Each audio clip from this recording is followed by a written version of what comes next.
Здраво на сите! Добре дојдовте на уште еден подкаст на каналот Татунчо. И овој пат имам соговорник, а тој соговорник е, речиси, редовниот гостин на овој канал, а тој Димче Ацков, еден од моите пријатели, кој што секогаш кога ќе го поканам се одзива на таа покана. Денеска разговаравме на темата која што е акутна и актуелна во Македонија, тоа се пожарите. Се обидовме на оваа тема да гледаме малку поинаков аспект, да проникнеме во тоа кои се причините и кои се проблемите на кои што треба да се работи, така што ве оставам да уживате во околу час време разговор со Димче Ацков. Секој добро. Здраво, Димче, како си? Здраво, живо, фала на прашање. Со оглед на се што се случува, се трудам да бидам добар, да размислувам позитивно и тоа е тоа.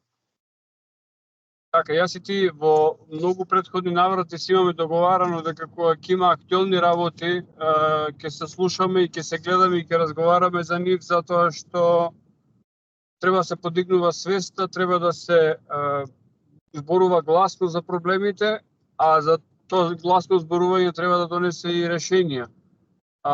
Најгорлив проблем во моментов се пожарите во Македонија. Ајде, бидејќи ти си таму и бидејќи ми спомна дека и кај тебе во близина имало пожар, кажи еден мал вовед каква е ситуацијата моментално, значи 1 август 2024 година. Па види, генерално не знам каква е ситуацијата во Македонија, гледам дека е многу лоша. Кај мен имаше голема опасност, значи гореше огин околу моето еколошко село. Се беше запалено, огнот се ширеше многу брзо, меѓутоа како што кажав, јас имам видео снимано за тоа, а мојот имот е обвиткен со ѕидови направени од земја. И на некој начин е огноотпорен. И самата моја куќа е огноотпорна, така да јас некако го избегнав тој пожар, едноставно се тргнав од имотот и тоа е тоа. А ситуацијата околу мојот имот помина тоа, тој пожар помина. Меѓутоа тој пожар се случи, мислам, поради тоа што земјоделците палат стрништа многу.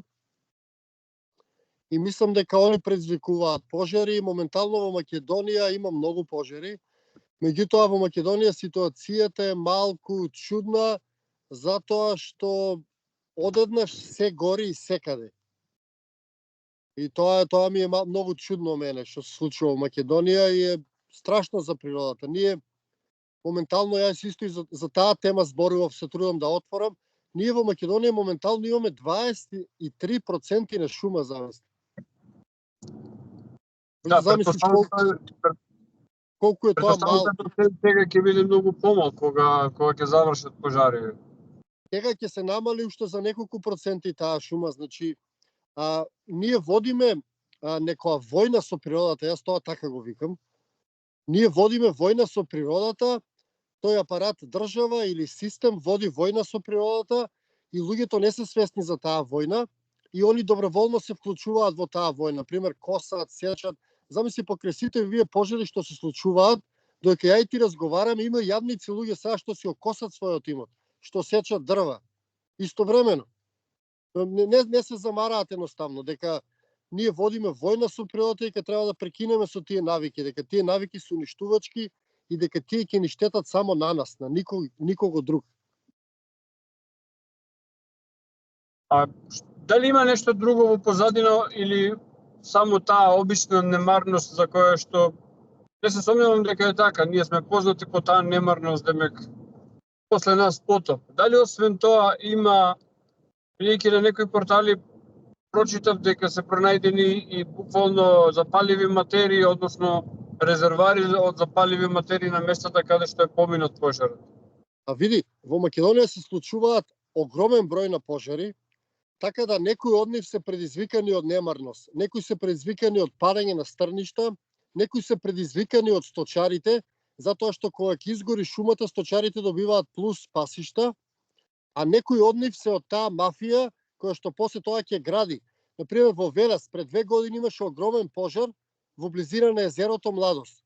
Знаеш што се случи после тоа? Се изгради на таа област, се изградија хотели, се изградија куќи, се уште се градат. Значи, они го запалија тоа, тие што изградија сега на езерото Младост, оние запалија шумата, за после тоа се префрли тоа во градежно земјиште. Меѓутоа, тоа може да се реши на начин со тоа што секое запарено земјиште ќе биде забрането да биде пренаменето во градежно земјиште. Така ќе се намалат голем дел од пожарите. Затоа што пожарите ги пали државата или мафијата, за после тоа они да си градат таму. Меѓутоа, ако се донесе закон за палената земја да биде забрането да се префрли во градежно земјиште, тогаш верувај голем дел од пожарите ќе исчезнат. Затоа што токму они ги подметнуваат, тоа е точно, меѓутоа сите тие пожари има секакви причини. Добро го спомна овој пример со донесување на закон и сега многу пати повеќето од нас мислат дека закон се донесува само во парламентот по предлог на пратениците. А колку што знам јас се носим закони по граѓанска иницијатива. Дали не е ово време кога најразлични луѓе кои што се на нашето мислење треба да почнат со собирање на потписи и барање да се донесе конкретен закон, па да се претпоставувам дека ќе се вложат и ентузијасти, правници кои што би помогле на крајот на краиштата и помош од разни политички сили би било добредојде да сето тоа влезе во парламентот и да, како што прават луѓето во Прилеп, значи едноставно се борат за својата земја, така и ова, мислам дека ќе биде многу помасовно затоа што пожарите не се само на една локација. Па да, тоа е добро, ја не знам дека може секој да поднесе закон, меѓутоа да се донесе закон да се забрани тоа запалено земјиште, секој земјиште што ќе биде запалено да биде забрането после тоа да се гради на него. Да не може да се префрли во градежно земјиште. Тој закон, ете, ако знае некој, ја не знам дека има таква можност, нека го поднесе тој закон, верувајте, ќе се реши многу. Меѓутоа, за жал, во Македонија таа битка, јас предупредувам 20 години за тоа, кога имаше повеќе шума и кога имаше повеќе пожари, некако војната завршува, нели? Ја не гледам многу што можеме да направиме. Македонија остана под 20% на шуми, тоа е веќе шума која што не може сама да се одржува. Тоа значи дека ние преминуваме во степска земја, а за некаде од 50 до 70 години ние преминуваме во пустинска земја. Значи тоа е процес кој што ние и што и да направиме многу тешко ќе биде да го заправиме. Посебно што во таа приказна сме вклучени само одреден број на поединци кои што реално немаат многу моќ да действуваат. Јас имав исто така и проект за вечна шума кој што многу слабо ми помина. Јас токму тоа сакав да направам шума која што ќе биде во приватна собственост, кој ќе може да ја заштитуваме ние самите. Меѓутоа и тоа не помина и гледаме дека ситуацијата секоја година е полоша и полоша. И јас мислам дека ние џабе веќе трошиме енергија на решенија. Ние едноставно треба да прифатиме реалноста и да видиме што можеме да спасиме од тоа што имаме со драстични чекори, па дури ако треба и со сите методи што ги имаме на располагање. Значи, ако треба да блокираме институции, ако треба сами да одиме да апсиме луѓе кои што палат сточери, мафијаши, било што. Немаме едноставно ние веќе решенија за некои романтични предлози и така натаму. До таму е дојдена кај нас работата. Значи, кај нас физички ние ја губиме Македонија. Територијата Македонија ја губиме сега. Тоа што мене највеќе ми е при срце. Мене државата Македонија не ми е при срце. Тој ентитет ми е чуден, него ни сакам, него ни осеќам. Меѓутоа, територијата Македонија, земјата Македонија ми е при срце и ние ќе бидеме уште малку принудени да превземаме драстични чекори за да ја спасиме. Претпоставувам на луѓето кои што имаат најмногу моќ да превземат нешто, нивните куќи, нивните викендици, нивните станови се добро обезбедени за да не стигнат пожарите до нив и веројатно за нив не постојат. Јас ја знам гледката во една прилика се возев токму на патот Скопје-Велес и буквално возилата, автобусите поминуваат од страна она ниско стеблеста дабова шума си гори, како да не се случува тоа. Мене ми беше надреалистично, како од лудиот Макс некоја сцена. Дали е ова нормално? Тоа е реалноста која што се соочуваме, а како што кажа ти, знаеш зашто тие луѓе имаат моќ? Затоа што другите луѓе им ја даваат таа моќ. Кога луѓето не ќе одлучат за нешто, му даваат на друг одлуката и на тој начин си ја даваат и својата сила. И овој народ се научи веќе да бега од таа одлука и да им ја дава силата на тие таму луѓе, кој знае од кај ги наоѓаат, они што ги викаат наши партии, тие не се наши партии, тие кој знае чии партии се, кој знае чии луѓе се тие, меѓутоа самите луѓе им ја даваат таа моќ. Кога ти за нешто не ќе да одлучиш, ја ти давам ти да одлучуваш во моје име, јас немам веќе сила. Тебе сум ти ја дал цела сила. Токму тоа го направи нашиот народ. Ги излажаа со тој модел така наречена демократија, со тие нивни партии што не се ни малце нивни, и они им ја дадоа моќта на погрешни луѓе, и тие погрешни луѓе систематски и веќе отворено ја уништуваат Македонија. Не може на Македонија да има толку многу пожари, никој да не е уапсен до сега. Моментално има 70-80 пожари, нема ни еден осомничен приведено. А знаеме дека полицијата малце да мрднеш одма ќе те уапси. Ние што зборуваме нешто ни прават проблеми, не по они што палат таму. Значи, тие се тие што уништуваат државата. Ние мора тоа да го сватиме. На тие што сме им ја дале моќта, тие имаат моќ и да уништуваат и да решаваат проблеми. Меѓутоа, за жал, тие само уништуваат, се кријат за своите костими, за својата сладкоречивост и така речено, они се исполнија својата цел. Додека ние, ја како поединец 20 години водам таква борба и предупредувам и јас немам моќ. Мене луѓето не ми ја даваат таа моќ и тоа е тоа. Јас мислам дека многу полесно овие партии убедуваат луѓе да одат на гласање да ги гласаат. Иако јас и ти во претходен подкаст кажувавме дека тоа гласањето е само да отидеш да си избереш господар кој што е. Во конкретниот случај се гледа дека не ги слуша нити барањата, нити лелеците на некој народ, затоа што во одредени места огнот дури и до населените места стигна. И имавме проблеми со тоа што луѓе не исмевање, река мора да се оди сега на гласање, како сега нашите ќе дојдат на власт. А од друга страна, ја споредам оваа ситуација, ние на луѓето им велиме дајте кликнете subscribe на нашите канали и сето тоа толку бавно оди да бевме политичка партија, ќе испадне дека роднините не гласаат за нас. Толку тоа се кажам, значи они очекуваат, знаеш како? Они очекуваат многу од нас, а малце од нив. Од тие што имаат цела моќ, цел апарат, сите пари, се што е во нивни раце, они очекуваат малце од нив.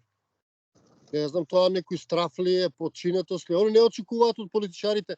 Има еден политичар сега испаѓа, ги води пожарите, вика добро ја работи работата, Стојанче или како се вика. Човекот му се гори цела Македонија, му изгоре, му се пепло со неговата земја и вика добро работи работата. Ја и ти нешто ќе кажеме, 500 критики имаме на наше име.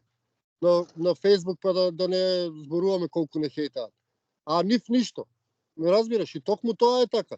Они ја даваат моќта на тоа место и нив им се случува тоа што им се случува.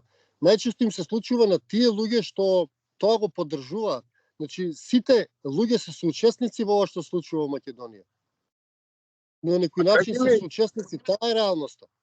Јас 20 години се борев за проектот Вечна шума, предупредував за пожари, дека ќе нема храна, гледаш до кај сум доен.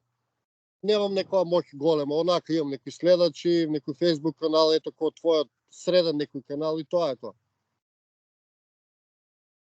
А не сме ни во средните, Римче, значи мизерно мала следеност имаме, така што се уште мислам дека сме во развој во тој смисол. Кажи ми, дали има активности за гасање, дали има тимови што работат на теренот, дали има нешто вмешано, нели не убедуваат дека кога ќе бидеме во НАТО има цела една логистика со која што ќе ни помага кога има кризи. Дали тука нешто се превзема? Значи јас одев како волонтер низ годините на пожари. Пожар не можеш ти да спречиш. Како ќе го спречиш пожарот? Ти можеш да го локализираш, само да го насочиш да гори во некоја насока и да ги спасиш објектите. Тоа дека пожарот ќе се изгаси, ти не можеш да го изгасиш пожарот. Го оставаш да изгори. Значи кога ќе се запали, пожарот се остава да изгори. Тоа дека они со технологија ќе го спречат пожарот, не е возможно тоа. Можат само да го спречат да не се шири во некоја насока, се копаат ровови за да не се ПП појас се вика тоа, против пожарен појас, за да не премине пожарот на таа страна, и тоа е што можеш да направиш, и ти чекаш пожарот да изгаси. Глумиш, стоиш со црева таму, ја топиш околу тебе земјата и чекаш да изгаси пожарот или се молиш за дожд. Значи пожарите не се гасат. Ја не знам веќе ваа нереалност во која што живееме, мене почиње толку да ме фрустрира. Луѓето се прифаќа, значи како ќе изгасиш ти пожар? Пожар од 200 метри со пламени јазици 10-15 метра, со што ќе го изгасиш? Треба да имаш одеднаш да isfрлиш 200 тона, 300 тона вода за да колку толку да можеш да го изгасиш, да го намалиш. Пожарите не се гасат, тоа е исто една голема лага со која што не задојуваат, а пожарите треба да се спречат само и треба да се обезбедат да не се шират, а пожарот ќе си гори без разлика ти што ќе направиш. Така, тоа се теории на оган. Луѓето што се професионални пожарникари го знаат тоа, дека кога огнот постигнува известна температура, едноставно убаво каже што може да интервенира тука, затоа што масивна вода ќе испари врз површината и ќе придонесе да се олади сето тоа. Вака со сонце и веќе загреана површината со самиот оган, единствено така физички да се локализира и да се чека да догори. Тука си комплетно во право. И сакал да пренесам едно искуство од тука кај што живеам јас. Буквално секое село има пожарникарска станица. Значи, во тие пожарникарски станици не се вработени пожарникари, туку пожарникарите се волонтери кои што се бркаат својата работа, од време на време се среќаваат во пожарната, тренираат, се обучуваат, одат на предавања, ама се бркаат својата работа и имаат она што се вика токи-воки за достапност и кога ќе треба да се интервенира, одат, интервенираат и нивните, да речеме, работодавачи дозволуваат. Многу пати работодавачите самите се волонтери и исто до тоа се прави и со прва помош. И затоа територијата во тој дел е доста покриена. Друга една работа. Ние знаеме дека во Македонија многу сува трева има. Таа сува трева, особено на критични места, треба да се коси. Без разлика дека не е корисно тоа косење, дека ништо нема да се постигне. Треба да се коси, за да не создава, пошто тоа е нелесното нешто за да се запали и после од него да се шири. Не знам дали се согласува со мене за тоа, ама се сеќавам, еве Димче, кога беа изборите, овие проблеми кои што сега се реални, го кушат народот, никој не ги спомнуваше во тие изборни кампањи. Спомнува некои други абстрактни работи, Европски унии, не знам што, реформи, вакви, онакви. Конкретниот проблем, сега ќе имаме проблем со пожарите, ќе дојде зимата, ќе имаме загадување. Никој не го спомнува тоа. А тие се, по последниот мој подкаст, еве го сатанизмот што го барате, ова поголем сатанизам од ова нема. Да, па видиш што ни прават сега, нас не замараат со мејнстрим теми, со Диони, со Олимпијада, не знам нешто глупости, значи тие се мејнстрим теми, тие не се важни теми за никаде. Кој му е важна таа Олимпијада и тие работи? Знам, интересни се тие теми може во некои кругови, ама на кој му е тоа важно? Тоа постои во некој мејнстрим свет. Значи ние, ако се занимаваме со наша насока, ние треба да ги оставиме тие мејнстрим теми. Едноставно, не треба да подпаѓаме под влијанието, така они ќе губат моќ, така нема да не замајуваат. А они кога гледаат дека тоа делува кај нас со Трамп, со Путин, со Олимпијада, со ова, со она, и они цело време ќе го прават тоа. И таму ќе ни ја зимаат енергијата. Нели сега со тоа прават Олимпијадата, па сега уште малце ќе дое Трамп, па со него ќе се занимаваат, дека он ќе не спасуе. Па после со Путин, не знам кој таму. Разбираш? И они цело време таму ни ја зимаат нас енергијата. Нашите реални проблеми во Македонија што има 20% на шума, што умираат деца од загадување, што секоја година седат дома по цела година, не може да испаднат дали од жешко, дали од чад, дали од загадување. Они не се замараат луѓето со тоа. И едноставно, кај што даваш енергија, таму расте тоа. Тоа е наједноставен начин, кај ја вложуваш енергијата, тоа се зголемува, дали позитивно, дали негативно, ти таму си ја дал енергијата. И за жал, тоа е светот во кој живееме, посебно ние тука македонците, како еден стар народ, кој што е пред крстопат, дали ќе успее да се зачува или конечно ќе исчезне како многу други стари народи, древни народи што се исчезнати, и ние сме сега на некој таков пат, и јас не знам на кај вагаме со овие пожари, со овие избори кои што ги правиме на нашите представници во власта и така натаму. Мене ми се чини дека ние на некој начин како да сме се измориле од постоење, како да сме се измориле од борба и едноставно викаме ајде. Како ќе кажат така, ќе тераме натаму. Јас имам чувство, Димче, дека имаме проблеми ние со реалното сеќавање, со реалното паметење на некои работи. И многу гледам по социјалните мрежи, луѓето многу сакаат да зазборуваат за антиката. А јас велам, луѓе, антиката е далеко, интересна е за проучување. Ние треба да паметиме што било пред 100 години, што било пред 50 години, што било пред 30 години, кое што ние сме го виделе со наши очи, затоа што единствено тоа може да го посведочиме и да споредиме како е денеска. Ке ти кажам пример. Јас и ти од прилика сме генерацијски исто, ако не иста година. Се сеќавам, во детството имаше топли лета како ова, а може би потопли. Со тоа што Нема шанси, Влачо, ваква топлина немало никогаш. Тоа лага Океј. мејнстрим медиумите. Не верувајте на тоа. Во градовите кај што живеевме, имаше доволно дрвја за да кога се движиш по нивните крошни, чувството на топлина е помало. Имаше многу помалку асфалт, имаше многу помалку коли. А сега, сето тоа е зголемено, дрвјата знаеме во времето на Коце и тие што дојдоа после него во Скопје. Еве ќе ви кажам најкласичен пример, пред Матица овде. Мислам дека се вика булевар Климент Охридски. Значи што оди од поранешна Нова Македонија кон Соборен храм во Скопје. Тоа беше една улица која што на средината имаше огромни липи. Тие огромни липи се исекоа за да се прошири булеварот. Сега имаме широк булевар и имаме пекол. Тоа е. Јасно е тоа, Влачо. Меѓутоа, знаеш што се случува? Порано имаше топли денови. Јас живеам во природа. Значи имаше 1, 2, 3 дена со 40 степени. Сега имаш ти циклус со 20 дена од 40 степени. А лажат не е 40 степени, 45, 47 доаѓа некогаш. Значи ти имаш циклус долг и тој долг циклус ми штети на растенијата. Значи бојата на дрвјата последните 10 години веќе не може да постигне да биде зелена. Значи тоа глобално затоплување се случува. Таа е реалност што ние живееме. Ние дали го прифаќаме или не, тоа се случува. И сега, кој го предизвикал, тоа е друго прашање. Тоа можеме да дебатираме за тоа колку сакаме и да дојдеме до некое решение. Меѓутоа, реалноста е дека тоа се случува и ние мора нешто подитно да превземеме. Овој топлотен бран сега, но наредните 3 години ќе влие на цената на храната и на количината и на квалитетот на храната што ќе го јадеме. Овој сега што беше, уште трае. Ова е веќе 30 дена имаме над 40 степени. Па тоа никогаш не имало. Ние сме имали август 40 степени, некогаш и тоа било вау. Знам кога сме одели на бањење, сме викале леле 40 степени е утре. Ама после тоа знаело да залади, ноќите биле ладни и така натаму. А овакво нешто, ова е нешто неприродно и знаеш како во град под клима не го сеќаваш. Јас живеам во природа, имам многу дрва. Верувај, многу е пожешко од тоа што беше. Претерано е многу пожешко и друга е топлината, значи попродорна е.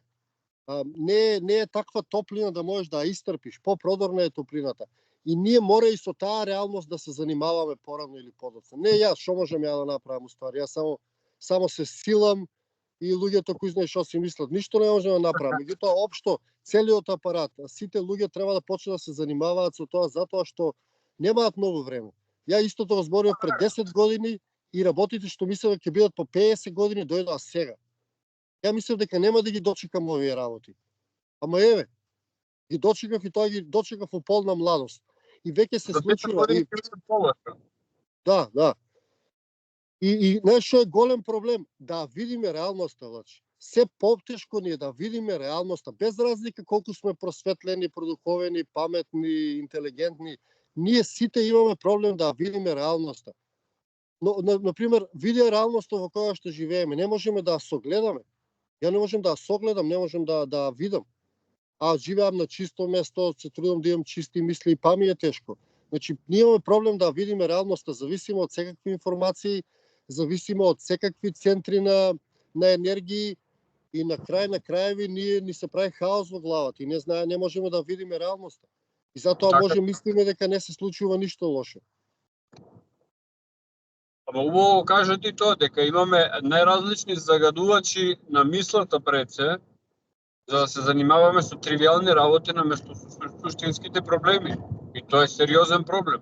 Еве, Да, јас сакам да го кажам овој пример. Јас како пораснав како дете по улиците, по пољаните, значи во прашината,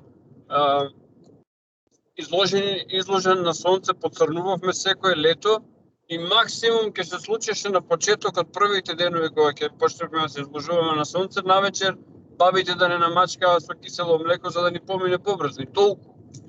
А сега, буквално, јас лично го кажувам ова, ако не се намачкам со средство, мене алергија ми излегува на кожата. Се прашувам дали е истото сонце.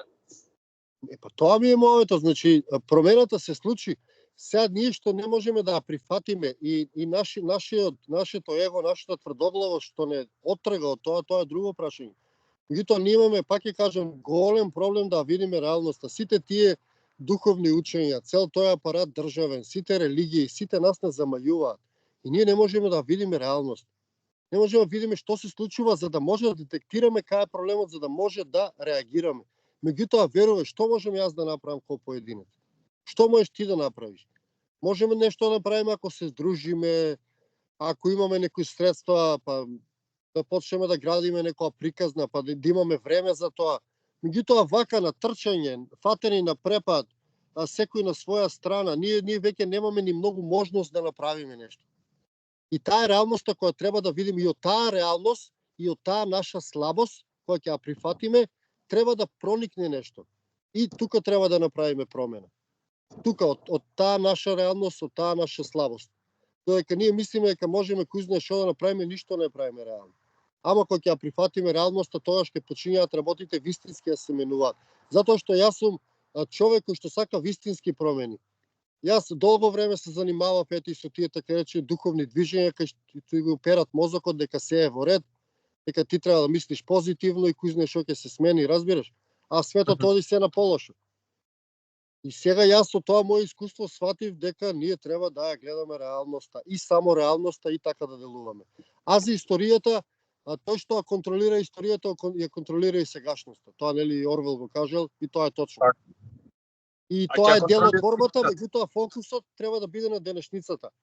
Дел на историјата, повеќе на денешницата. Таа е моја формула за успех, реален успех. Така и се согласувам, значи проблемите што ги имаме денеска не можеме да ги решиме со, значи многу пати луѓе кои што гледам буквално како некои занесени романтичари, Александар. Не можат да сватат дека тој Александар е мртов веќе 2300 години како минимум. Значи ние треба да размислуваме за денес, за живите луѓе, за сегашните луѓе и за непосредните генерации кои што сега се раѓаат и доаѓаат после нас. Било тоа поминало, да, во ред е тоа да се чита, да се истражува, да се пише, сето тоа е во ред, ама не по цена на реалните проблеми. Ние замижуваме пред реалните проблеми. Прашањето мое што сакам тука да го поставаме, дали сме спремни да посадиме дрво од кое што нема да ги јадеме плодовите, од кое што плодовите ќе ги јадат луѓе после 100 години. На тоа прашање треба да се одговориме, што значи дали сме спремни да изградиме иднината на некои генерации кои што нема да ги запознаеме, нема да ги сретнеме. Ако ја имаме таа доблест, може би има надеж дека ќе спасиме нешто. Види, тоа е индивидуално прашање. Јас сум спремен, јас и го правам тоа. Јас имам имот кој што го имам претворено цел во шума. Сите ми викаат ти треба тука произведуваш храна. Јас мојот имот не толку голем. Првиот имот што го земав мене ми е моментално во шума претворен. Цел е пошумен. Таму е џунгла. Тој имот од 2000 квадратни метри, меѓутоа е џунгла. До тој имот имам друг имот, нов, кој што истото ќе го правам. И сега јас тоа го правам со многу бавно темпо, затоа што немам средства. Меѓутоа, ако можев ја да купам повеќе имоти, јас токму тоа ќе го направам. И до сега веќе ќе имав голем успех, до сега ќе имав опфатено голема територија на Македонија, барем во овој централниот дел, и ќе дадев на Македонија бели дробови. Меѓутоа, луѓето не ме сваќаат сериозно. Не знам зошто. Јас тоа пред 20 години, сега тој мој проект ќе беше веќе во завршна фаза, затоа што ако направиме ние површина од 10 до 20 хектара во центарот на Македонија, ние ќе влијаеме на амбиенталниот воздух во целата Македонија, затоа што Македонија е мала. Така е. И само толку треба. Значи јас тој проект им го нудев, јас тој го правам проект, само го правам со мои средства и колку што можам. Јас купувам земја секогаш кога имам пари. Кога имам повеќе пари, купувам земја и ја пошумувам таа земја, ја спојувам на мојата земја. И мене ми е тоа на некој начин сон да створам таква вечна шума на огромна површина и ама да биде моја, не моја, туку да биде приватна на народот, разбираш, и да оставам во владение нивните генерации со аманет ниедно дрво да не се сече. Значи тоа да биде едноставно џунгла во центарот на Македонија, вечна шума да има. Ете, јас сум спремен за тоа, јас и тоа го правам со мој примерето, кога ќе дојдеш ќе те однесам, ќе го видиш моето мало парче земја кој што јас го пошумив и го вратив на природата.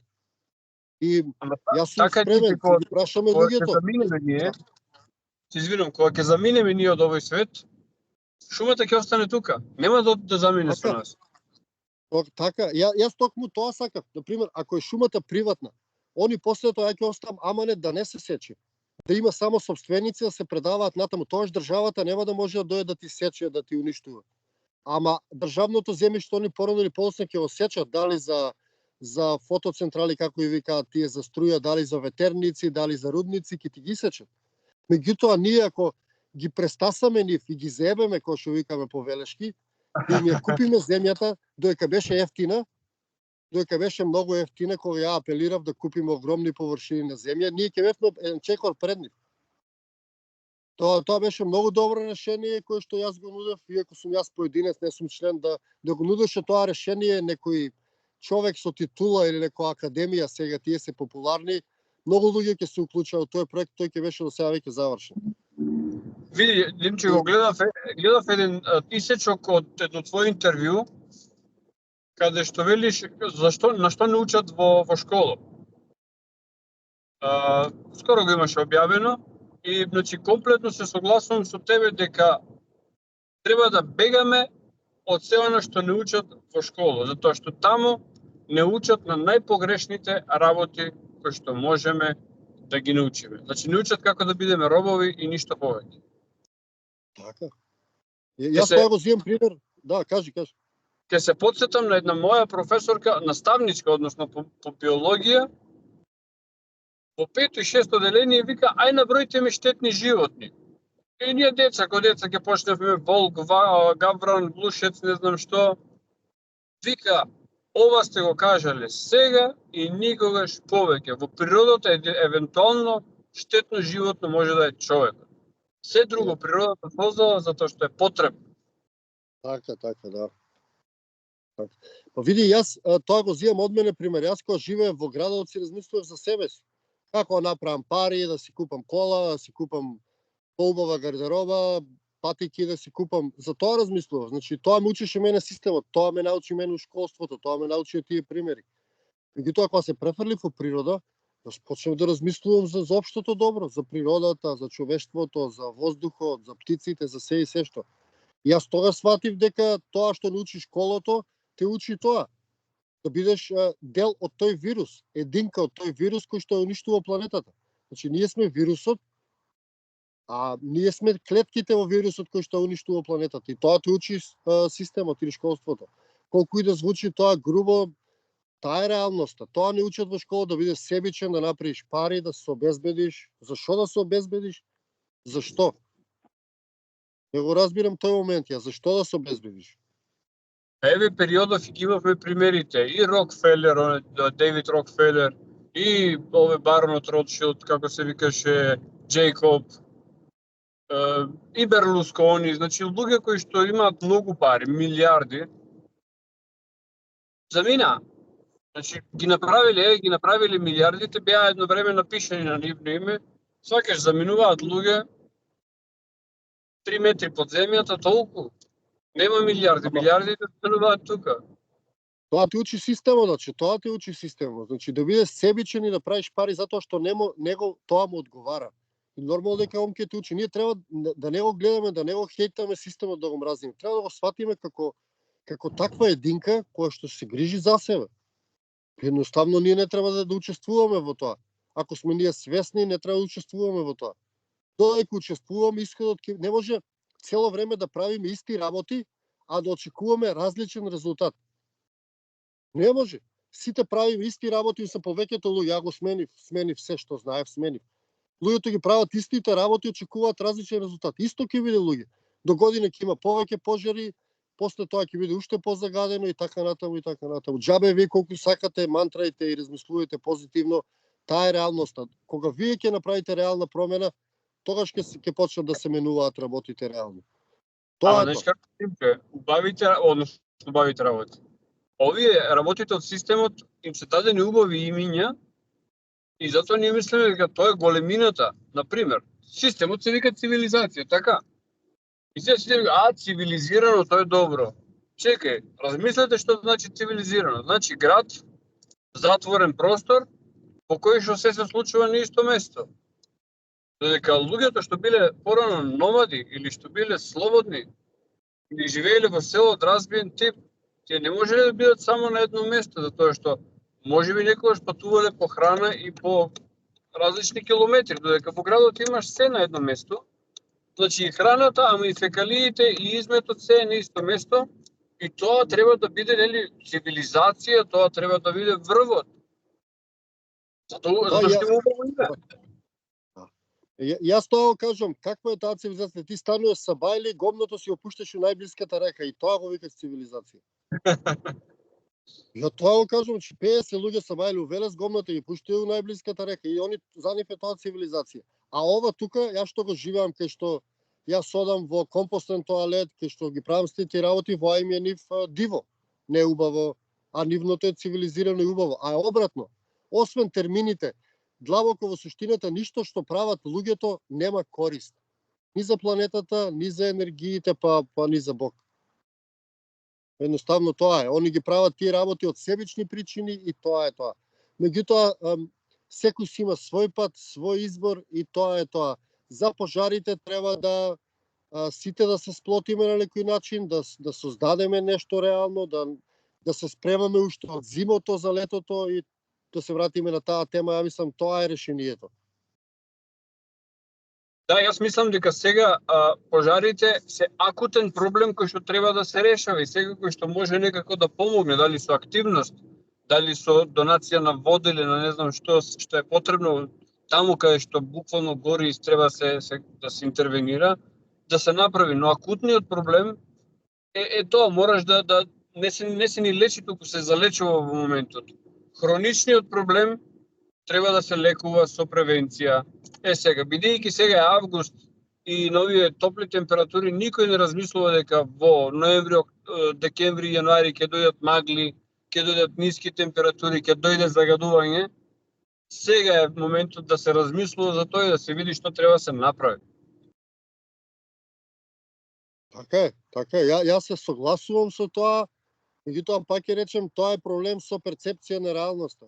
Ако ја видиш реалноста, тоа знаеш што се случува, тоа ќе можеш да преземеш нешто. А сега ако гледаме така, најголем дел од нашите сограѓани се на одмор, моментално се спремаат денеска, што е петок ли е? Петок е, да. Четврток го снимаме. Денеска нашите сограѓани сите одат за Грција, знаеш, масовно. И празници има сега и јасно е кој размислува за тоа и колку ќе се сменат работите. Сега да пуштиме вести, ќе видиш дека се тргнати на граница, одат на викенд, имаат продолжи викенд, има празници и така натаму. Јас кога направив видео за празниците и кога кажав дека тие празници се измислени, системот ги има така наместено во календарот на годината, да постојано тоа што се заработува се враќа назад во системот, нели, да се трошат парите. И така е, значи, знаеш колку луѓе ме искритикува, ама како да не го славиме Свети Никола, како да не го славиме Свети Трифун или не знам што. Бре, луѓе, славете го. Немојте да трошите милиарди и милиони од вашите пари, кои што системот ве предизвикува да го правите тоа. Така што многу пати, како да збориме да различни јазици, Димче. Така, ама види, тоа е малце лицемерно. Он ако сака да го свати, да го слави Свети Никола, треба да го превземе неговиот начин на живот. Значи Свети Никола бил човек кој што постел, не пиел и не пцуел, не бил насилен и така натаму. Значи најубаво славење на тие светци е преку превземање нивниот пример. Ама они се лицемерни, они го користат тоа да се изопијат, да се изнајадат и тоа го викаат славење. Тоа е чисто лицемерие, не слават ништо. Ако сакаат да ги слават светците би сакале да го следите нивниот пример со нивниот начин на живот. Така најубаво ќе ги славите и така најубаво ќе им помогнете и на нив. Така се согласувам, значи ама многу луѓе ми искритикуваат за дека јас не сакам да се слават празниците. Од друга страна, и сите оние сурогат празници кои што ни се наметнаа, како Црн петок, како, не знам, Хелоуин, не морализирам дали тоа треба да биде или не треба да биде. Кажувам дека е непотребно. Затоа што секогаш покрај тоа се предизвикава некаква потреба за трошење пари. Наместо тие пари, како што велиш ти, метар по метар квадратен, ќе направиш простор каде што ќе можеш да засадиш 3 дрва, ако не повеќе. Мора да се вртиме кон такви индивидуални проекти. Ние треба да сватиме дека соработник на ова сето што се случува е системот или државата. Нези одговара да нема шуми. Им одговара луѓето да бидат заглавени у градовите, дали ќе умрат 10 години порано или 15 или 20, него не се исто му е. Значи нив им одговара тоа. Ние треба да се вртиме на индивидуални проекти, треба да поддржуваме, ја тоа кажам, индивидуалисти, луѓе кои што се чисти, кои што може директно да придонесат нешто. Доста веќе се подпираат и ја даваат моќта таму кај што се злоупотребува. Не им давајте моќ, што има ја да му дам на некој да одлучува мое име. Со гласањето ти им ја даваш моќта нив, тоа нели го зборувавме. Им ја предаваш моќта, еве ти, ја гласам за тебе, ти одлучувај за мене, еве ти е моќта. Па сега видиш што правилно со таа моќ. И ако ти после 5-10 пати не си научил што прават тие така наречени наши партии, а не се наши, се нивни, на странците се, тогаш ти нема помош, едноставно нема промена. Кога ќе престанат луѓето да им даваат нив енергија, да даваат енергијата на другата страна, да наоѓаат луѓе или самите да постанат такви луѓе, тогаш ќе случи промена. Нема лесен начин да се совлада толку голем проблем.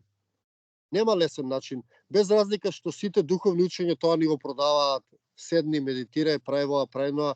Нема решение на толку голем проблем, едноставно решение и лесно. Значи мора човек да се посвети на тоа, мора да се жртвува и мора да направи некоја промена во својот живот. Иначе чуму живеел. Ако не ризикува нешто, ако не направи некоја голема промена, ако не адресира некои проблеми, па зашто тогаш живеел тој човек? Да му служи на системот. Кога ќе прашаш ти луѓето цел живот само тоа го правеле, му служиле на системот, па се враќаме на системот, затоа што јас мислам дека он стои за сите овие работи, со пожари, со загадување, со глад и така натаму. Јас мислам дека кај повеќето луѓе во прашање е кукавичлук и мрзеливост. Во кој смисол? Кога ќе го делегираме правото на системот да одлучува и да работи во наше име, се велиме па така треба да биде, знаеш, некој друг одлучува, таму горе некој. Кога сме деца, тоа се родителите. Ама подоцна, кога стануваме возрастни, многу малку луѓе научуваат дека треба да бидат одговорни за тоа што го прават и треба да превземат одговорност, во смисол да се охрабрат да ги прават работите и да бидат одговорни за нив, а не да го чекаат системот да одлучи наместо нив. Ама ти велам, многу е полесно така затоа што е полесно, покомотно, од друга страна одговорноста е на некој друг. Кога таа одговорност ја делегираме таму, системот вика, аха, сега ќе видите, ќе има плескање по газот. Да, И еве ама го они плескањето како го гледаме.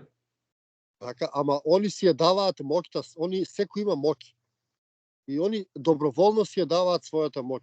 А тоа не е добро, значи ние сме сите моќни суштества, сите имаме моќ во нас, сите можеме да направиме нешто. Само не треба да даваме таа моќ толку лесно. Не треба толку лесно да даваме, треба да освестиме и да делуваме од таа моќ, од позиција на моќ самите, а не да даваме на било кој таму. Кои се па тие луѓе, ја ги гледам тие луѓе што не водат, што е бе тоа, кај спаднаат тие луѓе? Од дебакл до дебакл, значи државата гори, наму прилеп се, вода немаат за пиење, гледам политичари, око не им трепне.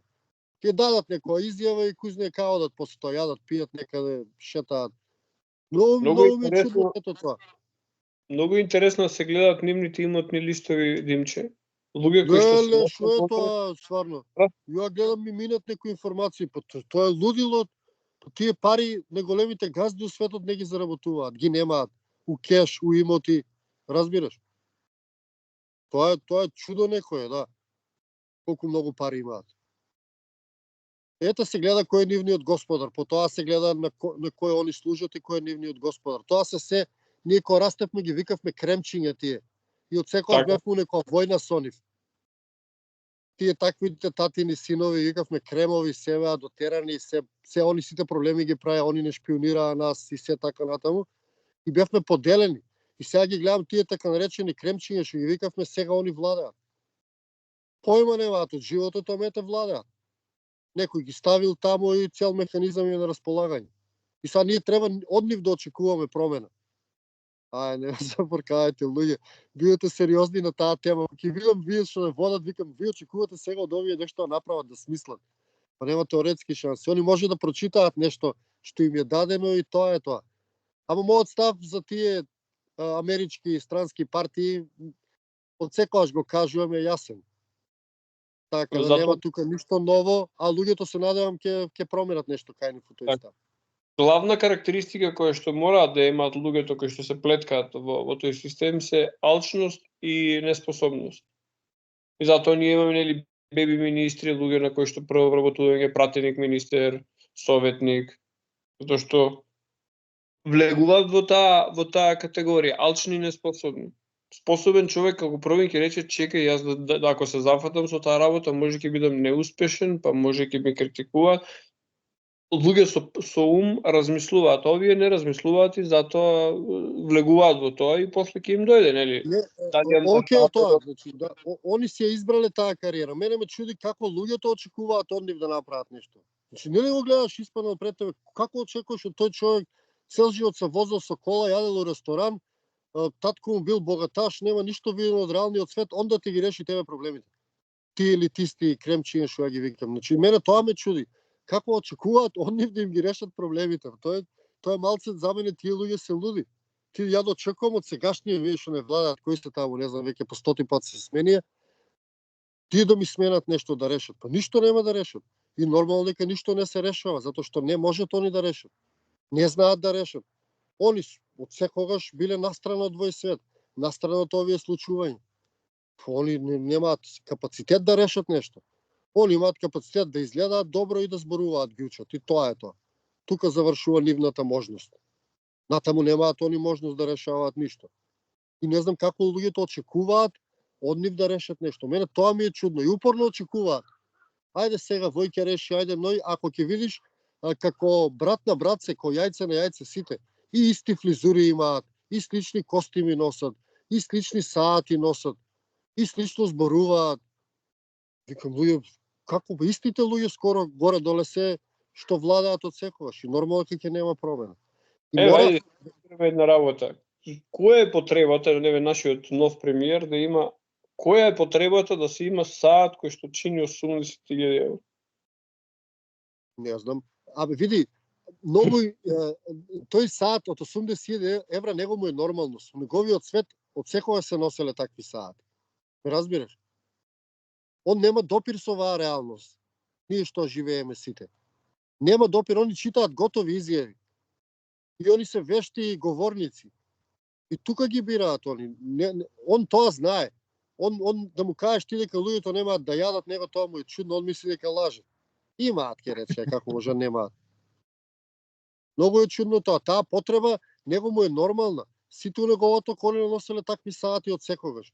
Не знам ја кој е премиер сега, веќе ги изгубив со слушувањава, ама верува ако прочекаме кој му се родители, кој му биле баби, дедовци, ќе видиш дека у неговата фамилија секогаш такви саати се носеле, за нив тоа нормално. Со сигурност. Сигурно ти гарантирам уште без не ми ни текно името кој беше сега, Ковачевски или премиер, кој ние да прочепкаш ќе видиш дека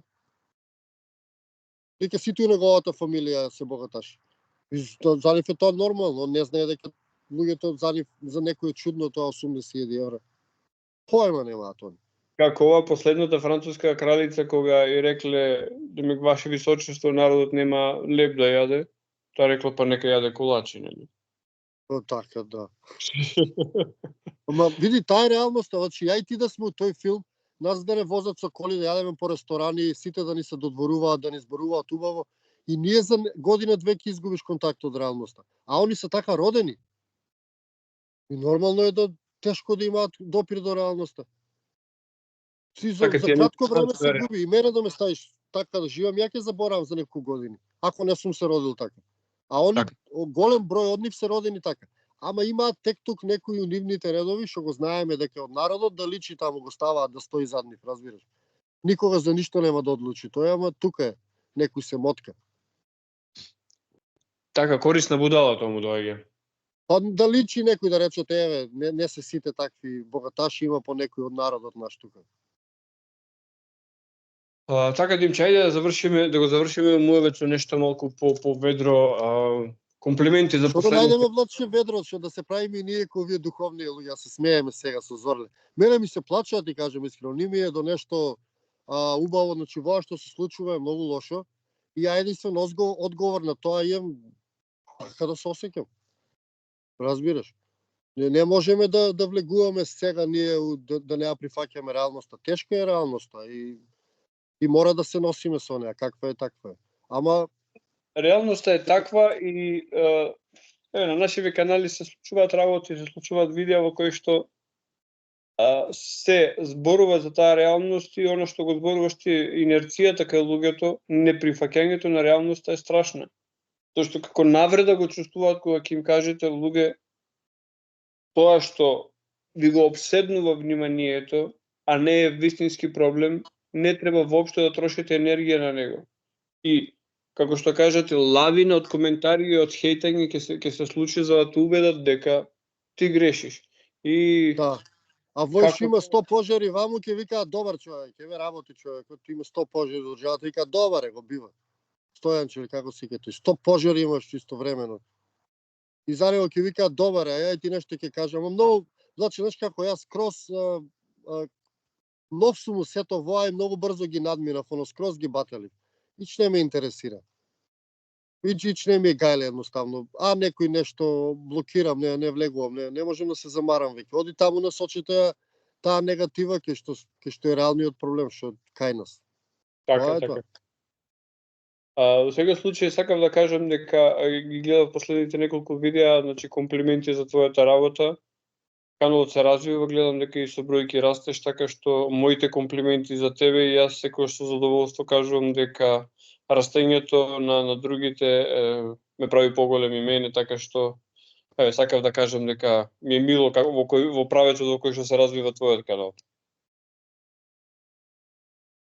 Добро Димче, имавме мал прекин заради нашата скромна технологија со која што ги правиме овие подкасти. Мојата технологија е страшна да видиш, да. Нашата технологија е од НАСА директно донесена. Да, каква технологија имам, ја не знам. И истата онаа со која што се качи на месечината, таква ни е технологијата. Баш таа, видиш колку е ефикасна, така, да. Така, ти во меѓувреме влезе дома, во твојот прекрасен дом. Сакав да кажам претходно, значи зборував за каналот. Мене ми е мило што гледам дека правиш интересни видеа, обработуваш работи кои што буквално никој ги нема чепнато. Комплименти за видеото за храмот во Штип. Една фасцинантна градба е која што секогаш кога одам во Штип поминувам покрај неа. И едноставно мило ми е што твојот канал полека расне и напредува и гледам дека многу луѓе го следат. Така што јас немам никаков проблем да препознам квалитет и да го споделам. Така што фала ти. Види се трудом, меѓутоа многу зависам од помош на други, на пример за Штип ми помогна Даниел, па ми треба превоз, многу зависам од други луѓе, не е само таа мој напор, многу зависам од други луѓе, благодарност до нив е вака јавно што ми помагаат. Ето што ми кажуваат места, што ми помагаат за снимање, сам јас со мојата скромна опрема многу тешко ми оди.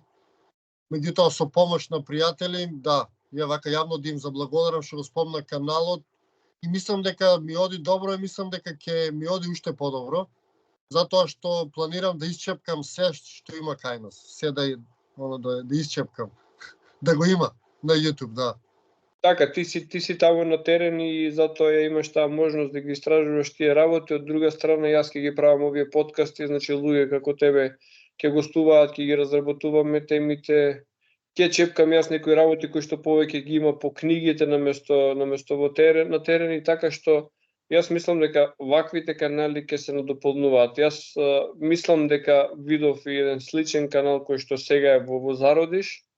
Исто Даниел повторно го имаше споделено, така што мислам дека повлековме нога за еден поинаков квалитет на македонски јазик на YouTube. Да, па тој е дечкото што ми помага со снимките за дрон, мислам, ако мисли за забраната историја каналот. На тој мислам, да, на тој мислам. Да, он јас го советувам да си почне, као има големи познавања од таа митологија, истражува со години, он ми помага со снимање со дрон. И он се вика Даниел, да. Он се вика Даниел. Ја на него мислев, да, и мислам дека треба да се поддржи неговиот канал, па може и други ќе се мотивираат и ќе се вмрежиме на некој начин. Ти си информации, јас на терен, војот ваму, војот таму, некој може ќе ни се приклучи со пари, па ќе ни купи се и се што не знаеме. Па ќе се здружиме сите уедно, така ќе биде многу подобро. Така. Димче, јас ти благодарам за ово твое гостување. Се надевам дека Бог ќе прати дошт од небото, затоа што во моментов тоа е најбрзиот начин да се згаснат овие пожари. И дека сите релевантни институции ќе направат нешто за да се санира состојбата. Чулте Господ. Нека биде така, ете, нека биде така, нека завршат пожарите, нека тргне работата на подобро и се најубаво, тоа е тоа. Благодарно си до тебе за интересот и се гледаме во наредна прилика. Така, Димче, секој добро. Секој добро, чао.